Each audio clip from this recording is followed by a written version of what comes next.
यार पता है, ऑल इंडिया रैंकर्स ना नर्ड्स होते हैं एकदम। उनकी कोई personal life, professional life, family life, relationships कुछ भी नहीं होता है। पूरा दिन 24 में से 28 घंटे पढ़ते ही रहते हैं सिर्फ। ऐसा भी हो सकता है कि वो पेपर लीक करते होंगे। नहीं तो यार जहाँ हर एक स्टूडेंट 40 लाने में भी स्ट्रगल कर लेता है, कैसे वो सारे के सारे सब्जेक्ट्स में they fly through with good marks. यार अगर आपकी भी थिंकिंग ऐसी ही स्क्यूड है तो let me prove your wrong. Hello everyone, welcome back to my channel. My name is Jash Keswani. Professionally, I cleared CA and CS both at the age of 21, and by grace of God, I happened to clear with an All India Rank 3. And yeah, in my journey from being an average student to being an All India Rank 3, here's what changed. यार बो बीज बबूल का तो आम उबा के होए। अगर आपकी प्रिपरेशन स्ट्रैटेजीज में ही फॉल्ट है तो आपकी रिजल्ट भी तो फॉल्टी ही निकलेगी। यहाँ पर थोड़ी आलू डालो सोना निकालो वाली प्रिंसिपल अप्लाई करता है। यार रिजल्ट्स में कई बार हमको बस ये चीज we have to accept it with a pinch of salt. What you put in is what you get. Garbage in garbage out. अगर आपकी प्रिपरेशन स्ट्रैटेजीज ही गलत है तो यार आपका रिजल्ट पॉजिटिव कैसे हो सकता है। And here are the 5 preparation strategies that I feel कि अगर मेरी जर्नी के स्टार्टिंग में कोई मुझे बता देता, that would have saved me from endless breakdowns, heart x. बहुत सारा ट्रॉमा मेरा बच जाता अगर मुझे ये कोई 5 प्रिपरेशन स्ट्रैटेजीज जो मैं आपसे आज इस वीडियो में शेयर करने वाला हूँ आपको कोई भी नहीं बताएगा। यार मेरा बहुत सारा हार्डवर्क एंड मेरा बहुत सारा टाइम इन 5 प्रिपरेशन स्ट्रैटेजीज ने बचाया है जो मैं आज आपसे शेयर करने वाला हूँ। तो यार ये वीडियो में जो भी मैं आपके साथ टिप्स शेयर करूंगा वो आपको कहीं भी और नहीं मिलने वाली है। And these tips helped me score an all India rank 3 and CA and CS जैसे डिफिकल्ट एग्जामिनेशंस को फर्स्ट अटेम्प्ट में क्लियर करने में at the age of 21। These tips helped me very much. So here are 5 preparation strategies that all India rankers do not want you knowing. Tip number 1. Analyze the past year questions like your life depends on it. यार हमारे तीनों institutes ICAI, ICSI and ICMAI अपने students की ठोक बजा के वाट लगाने में अजी कोई कमी नहीं छोड़ते। लेकिन तीनों इंस्टीट्यूट्स प्यारे भी उतने हैं। उनके सिलेबस में कुछ ऐसे हॉटस्पॉट टॉपिक्स हैं जिनसे एग्जाम में क्वेश्चंस आने की संभावना बहुत ही ज्यादा हाई होती है। पास्ट ईयर क्वेश्चंस एनालाइज करने का सबसे बड़ा रीजन इस एक तो अपनी गलतियों को रिकॉग्नाइज करना कि आप सिलेबस के कौन से हिस्सों में थोड़े से वीक हैं, आपको कहाँ काम करने की सबसे ज्यादा जरूरत है। And second, in syllabus hotspots को आइडेंटिफाई करना एंड मेक श्योर करना कि you are very solid and conceptually clear in these topics. इन टॉपिक्स में आप जरा सा भी फंबल करना अफोर्ड ही नहीं कर सकते हो। यार अ फेयर डिस्क्लोजर, यहाँ पर हम हमारे इंस्टीट्यूट के पास्ट ईयर क्वेश्चंस एनालाइज करके पेपर गेस करने की कोशिश नहीं कर रहे हैं। काफी सारे बच्चों को लगता है कि यार इंस्टीट्यूट का तो कोई भरोसा नहीं है, कहां से भी कौन सा भी क्वेश्चन पूछ ले। Exactly my point. हम बस देख रहे हैं कि अगर इंस्टीट्यूट इन कुछ फेवरेबल एरिया से क्वेश्चंस पूछता है तो are we in a condition to answer all of them with utmost level of confidence and clarity. And एक पते की बात बताऊं, सिलेबस हमारा 100% है, लेकिन उसमें से हार्डली 20% ऑफ द टॉपिक्स ऐसे होते हैं जो एग्जाम में 80% का अप्रॉक्स रेपिटेशन हमको देते हैं। We have to identify our mistakes and identify कि हम सिलेबस में प्रिपरेशन में अपनी गलतियां कहाँ कर रहे हैं। एंड सेकेंड, देखो कि यार इंस्टीट्यूट आपका ज्यादातर क्वेश्चंस किन टॉपिक से पूछ रहा है and are you sufficiently conceptually clear and can you answer every single question of theirs. Tip number 2, writing practice. हर एक क्वेश्चन, हर एक कॉन्सेप्ट, हर एक पास्ट ईयर क्वेश्चन की राइटिंग प्रैक्टिस करना ना भूलियो बिल्कुल भी। यार examination is just a black and white communication. Examiner नहीं जानता है कि आप कहाँ से आते हैं, आप कौन है, आप एक बॉय हैं या वेदर आप गर्ल हैं। एग्जामिनर को सिर्फ आपके लिखे हुए आंसर से फर्क पड़ता है। He does not give a shit कि आप कहाँ से आते हैं, आप कौन है, आप क्या अपनी लाइफ में करना चाहते हैं। एग्जामिनर को सिर्फ लिखे हुए आंसर से फर्क पड़ता है। तो just because you know a concept that does not mean कि आप उसके आंसर्स लिख पाएंगे। एंड यही आती है हमारी राइटिंग प्रैक्टिस वाली टिप। भर के आंसर राइटिंग की प्रैक्टिस करिए। इंस्टीट्यूट के सजेस्टेड आंसर्स उनको कंपेयर करिए एंड फिगर आउट कि आप कहाँ गलतियां कर रहे हैं। And as soon as you spot a mistake it is half solved. एक प्रॉब्लम को सॉल्व करने का सबसे पहला एंड सबसे इंपॉर्टेंट स्टेप होता ही प्रॉब्लम की आइडेंटिफिकेशन है। फिगर आउट करिए कि आप कहाँ अपनी मिस्टेक्स कर रहे हैं और अपने आंसर राइटिंग में उन चेंजेस को एट द अर्लीस्ट करने की कोशिश करिए। तो चलो यार एक एक्शनेबल प्लान देख लेते हैं। स्टेप नंबर 1 में हमने देखा कि analyse your past year questions and step number 2 में राइटिंग प्रैक्टिस। दोनों अलग अलग से करने जितना टाइम नहीं मिलता है इन professional examinations like CA, CS and CMA। तो कैसे करें? सिंपल है, पास्ट ईयर क्वेश्चंस को एनालाइज करो, अपनी गलतियों पे काम करो एंड उन एरियाज को आइडेंटिफाई करो जहां से क्वेश्चन पेपर में सबसे ज्यादा कॉन्सेप्ट्स की रेपिटेशन दिखती है। And right their answers down and compare करो सजेस्टेड आंसर से कि आप कहाँ किन स्टेप्स में अपने मार्क्स लूज कर रहे हो। तो yes, step number 1 and step number 2 are one of the very important steps. पहले अपने पास्ट ईयर क्वेश्चंस को एनालाइज करो एंड उनकी राइटिंग प्रैक्टिस करो अच्छे से फिगर आउट करो कि आप कहाँ कहाँ गलतियां कर रहे हैं एंड उन पे ऊपर फटाफट से काम करना चालू करो ASAP एंड आइडेंटिफाई करो सिलेबस के hotspots and whether are you sufficiently clear and conceptually solid in those topics or not. Tip number 3 and ऐसी कॉमन गलती जिसके ऊपर मेजोरिटी बच्चे गोल गोल घूमते ही रह जाते हैं, रीडिंग इज नॉट रिवीजन. अगर आज मैंने सिलेबस में आज एक पीस ऑफ पेपर, मैंने एक पीस ऑफ नॉलेज कंज्यूम किया एंड अगर कल मैं इसको पढ़ने के लिए ऊपर ऊपर से बस पढ़ रहा हूं कि पेपर पे लिखा गया है, दैट इज नॉट रिवीजन. जब आप कुछ भी पढ़ रहे हो, सबसे पहला स्टेप इज कॉन्सेप्चुअल क्लैरिटी. सबसे पहले मेक श्योर कि आप उस टॉपिक में, उस कॉन्सेप्ट में बहुत ही ज्यादा कॉन्सेप्चुअली क्लियर हो. एंड यार फिर क्या करना है, किताब करो बंद एंड कोशिश करो उसको याद करने की कि आपने कितने पॉइंट्स याद किए एंड कितने पॉइंट्स आप भूल गए. मतलब पढ़ना नहीं है, अरे बिल्कुल पढ़ना है राजा. स्टेप नंबर 1 वही है, पढ़ के टॉपिक में सबसे पहले कॉन्सेप्चुअली क्लियर होना है. उसके बाद उस टॉपिक को रिवाइज करना है, रीविजिट नहीं करना है. When you are just reading the content, you are revisiting it, you are not revising it.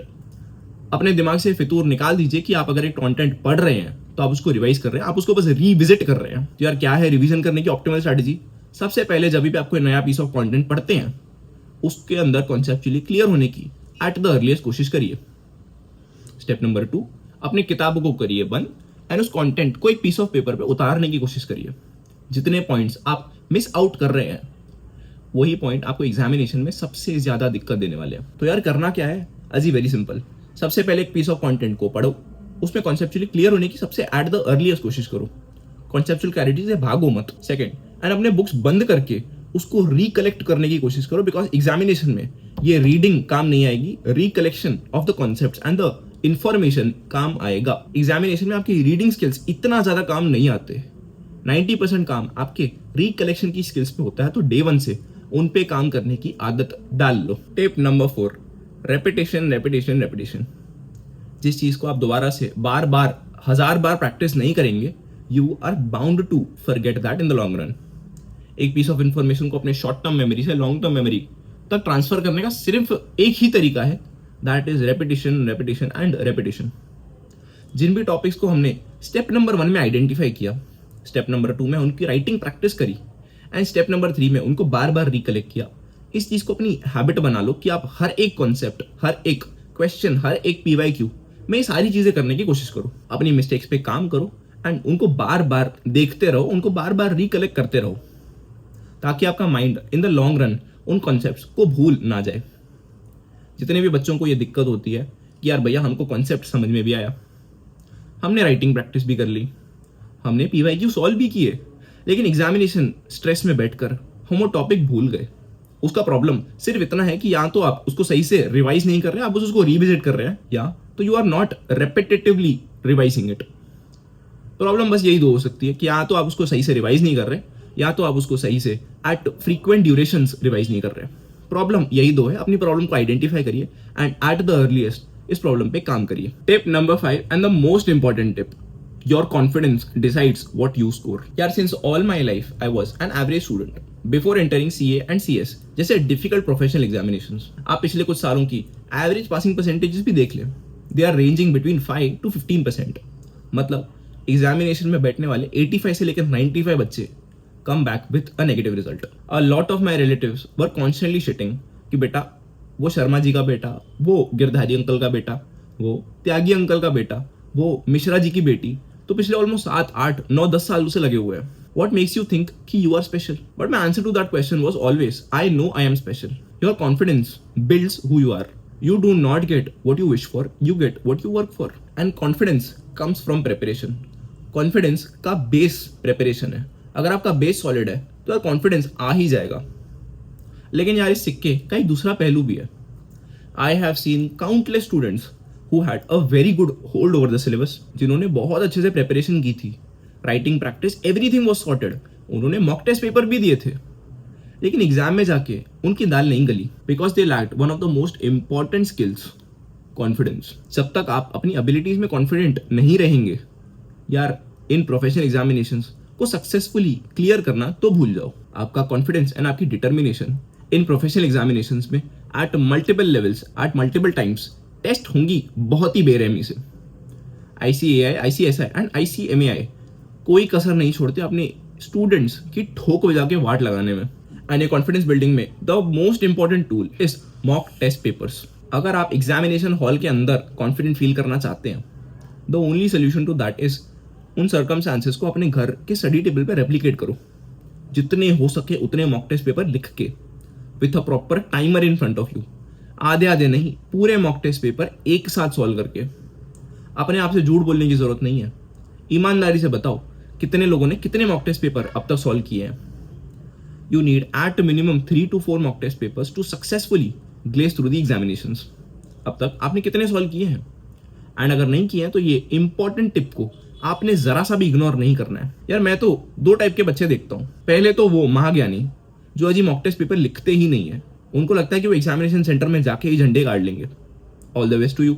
And दूसरे महाज्ञानी वो जो आज आधा लिखते हैं, सोचते हैं कल आधा लिख लेंगे, परसों अगर कुछ बच गया तो वो भी लिख लेंगे। इन दोनों ही गलतियों से आपने जान छुड़ा के पहली फुर्सत में भागना है। अजी नहीं करनी है ये गलतियां। मॉक टेस्ट पेपर लिखो, उन्हें तमीज से लिखो एंड ऐसे लिखो जैसे आप एग्जामिनेशन सेंटर में बैठ के वो पेपर लिख रहे हैं with a proper clock in front of you. तो यार एक प्रॉपर एक्शन प्लान दे दूं। सबसे पहले 5 ईयर क्वेश्चन को एनालाइज करो, देखो आप कहां कहां गलतियां कर रहे हो एंड इंस्टीट्यूट के एग्जामिनेशन हॉटस्पॉट्स कौन से हैं। Second, writing practice, writing practice, writing practice. हर एक टॉपिक को लिख के देखो एंड देखो आप कहां कहां प्रिपरेशन अपनी प्रेजेंटेशन में गलतियां कर रहे हो। थर्ड, टॉपिक को रीड नहीं करना है, टॉपिक को रिवाइज करना है। Our intention is not reading the topic, our intention is revising it, revise it effectively. Fourth, repetition repetition repetition. एक कॉन्सेप्ट पढ़ के या उसको रिवाइज करके आप उसको रिटेन नहीं कर पाओगे। एक कॉन्सेप्ट को अपनी लॉन्ग टर्म मेमोरी में शिफ्ट करने के लिए you need a lot of repetition. Tip number 5 and the most important tip, mock test papers are your best friend. जितना आपका confidence mock test papers build करेंगे, उतना कोई और चीज नहीं बिल्ड करने वाली है। तो हाँ यार, this is it from my and for the day. अगर वीडियो पसंद आया हो तो एक लाइक करना एंड एक प्यारा सा कमेंट करना ना भूलियो। अगर दिल से पसंद आया हो अपने किसी फ्रेंड के साथ शेयर भी करना ना भूलियो। यार त्रिशूल series for accounts and FM को इतना ज्यादा प्यार करने के लिए thank you so very much. And yes, tax की व्हाट्सएप ग्रुप की link and accounts and FM की व्हाट्सएप ग्रुप की लिंक आपको डिस्क्रिप्शन में मिल जाएगी। तो यार मैं मिलता हूँ आपसे अगले वीडियो में, तब तक के लिए keep learning, keep growing, keep glowing and always give your absolute best. Thank you so very much. अरे जा क्या रहे हो? अगर मेरी पूरी जर्नी जानने में इंटरेस्टेड हो तो भूल के भी ये वीडियो चेक करना ना भूलियो।